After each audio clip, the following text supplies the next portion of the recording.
Oven ছাড়াই fry প্যানের মধ্যে এত মজাদার একটা স্ন্যাক্স, ভীষণ মজার। আশা করি ভিডিওটা আপনাদের ভালো লাগবে। খুব সহজেই তৈরি করেছি। আর ভিডিওটা ভালো লাগলে লাইক কমেন্ট করে আমার চ্যানেলের সাথেই থাকবেন। তো আমি এখানে প্রথমে 2 কাপ ময়দা নিয়ে নিচ্ছি।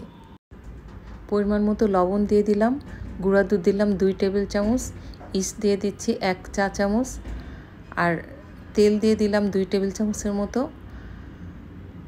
আর এখানে চিনি দিচ্ছি 1 টেবিল চামচ।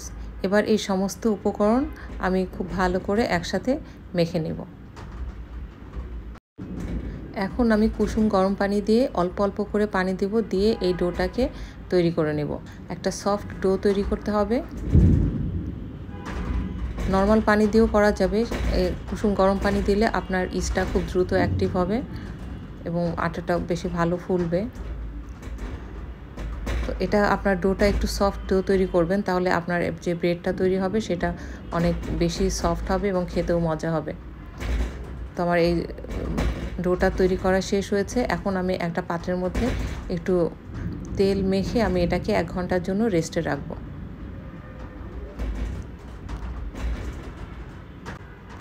এখন আমি একটা পাত্রের মধ্যে 1 কাপ মুরগির মাংস নিয়ে নিয়েছি, সাথে দিলাম পরিমাণ মতো লবণ, কিছু ধনিয়ার গুঁড়া, মরিচের গুঁড়া আর গরম মশলার গুঁড়া, দিয়ে দিলাম সয়া সস আর আদা রসুনের পেস্ট। এই সমস্ত উপকরণগুলো আমি একসাথে খুব ভালো করে মেখে নিলাম।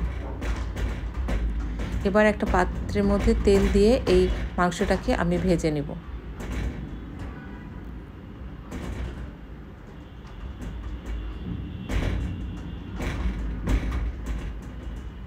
আমার মাংসটা ভাজা হয়ে গেছে। এই পর্যায়ে মাংসটা তুলে আবার একটু বেশি করে পেঁয়াজ আর কাঁচামরিচ দিয়ে এটাকে একটু নরম করে ভেজে নিচ্ছি। পেঁয়াজটা যখন নরম হয়ে গেছে সেই পর্যায়ে আমি মাংসটা দিয়ে দিলাম, দিয়ে আর একটু লবণ দিয়ে দিলাম, আর দিয়ে দিলাম গোলমরিচের গুঁড়া। এগুলো সব সুন্দর করে একসাথে একটু ভেজে নিয়েছি। এখন আমি আরেকটু আলাদা করে তেল দিয়ে তার মধ্যে একটু ময়দা দিয়ে দিলাম। ময়দাটা একটু তেলের মধ্যে একটু হালকা করে ভেজে নিয়ে এই সমস্ত উপকরণের সাথে আবার মিশিয়ে নিচ্ছি।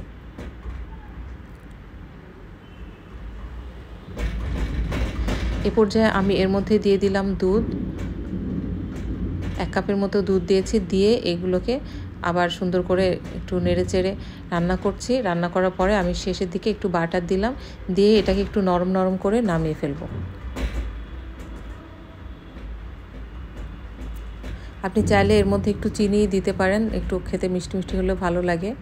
তো চলে এলাম 1 ঘন্টা পরে, আমার ময়দাটা ফুলে ডাবল হয়ে গেছে।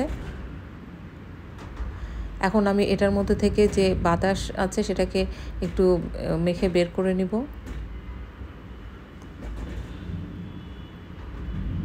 এই ডোটাকে আমি সমান 2 ভাগে ভাগ করে নিলাম।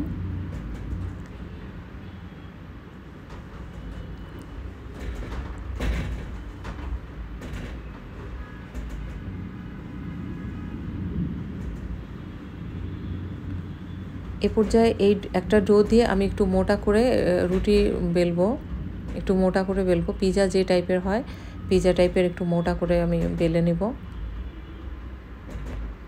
আপনি এটা হাত দিয়ে চেপে চেপেও করতে পারেন।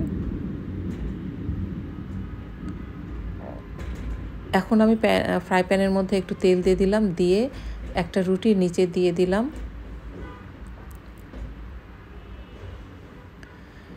এটাকে আমি ঢেকে রাখবো 15 থেকে 20 মিনিটের জন্য। এই নিচের রুটিটা যখন একটু ফুলে যাবে সেই পর্যায়ে আমি উপরে যে চিকেনটা করে রেখেছিলাম সেটা বিছিয়ে দেবো এটার উপরে।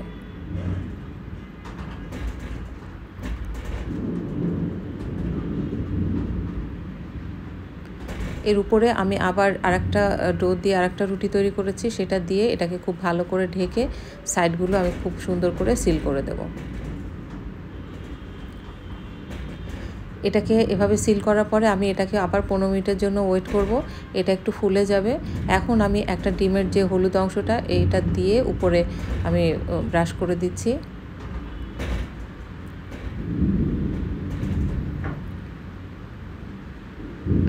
এখন উপরে আমি কিছুটা সাদা তিল দিয়ে দিচ্ছি। এটা দেখতে সুন্দর লাগবে, খেতেও ভালো লাগবে। এখন আমি চুলার উপরে একটা তাওয়া দিয়ে তার উপরে আমি এই প্যানটা দিয়ে দিলাম, দিয়ে এটাকে আমি বেক করব 45 মিনিটের জন্য। তো ফিরে এলাম 45 মিনিট পরে। আমার উপরে ডিম দেওয়াতে এই ইয়ের কালারটা অনেক সুন্দর এসেছে। আমার এটা পারফেক্টলি কুক হয়েছে। এখন আমি এটা কেটে দেখাচ্ছি কেমন হলো। তো ওভেন ছাড়াই বাসায় খুব সহজেই ফ্রাই প্যানের উপরে আপনি এই ধরনের স্ন্যাক্স তৈরি করে ফেলতে পারেন এবং বাসার সবার সাথে এনজয় করতে পারেন। তো আশা করি আমার ভিডিওটা ভালো লেগেছে। ভিডিওটি ভালো লাগলে আমার চ্যানেলের সাথেই থাকবেন। আবারও দেখা হবে অন্য কোনো ভিডিওতে। আল্লাহ হাফেজ।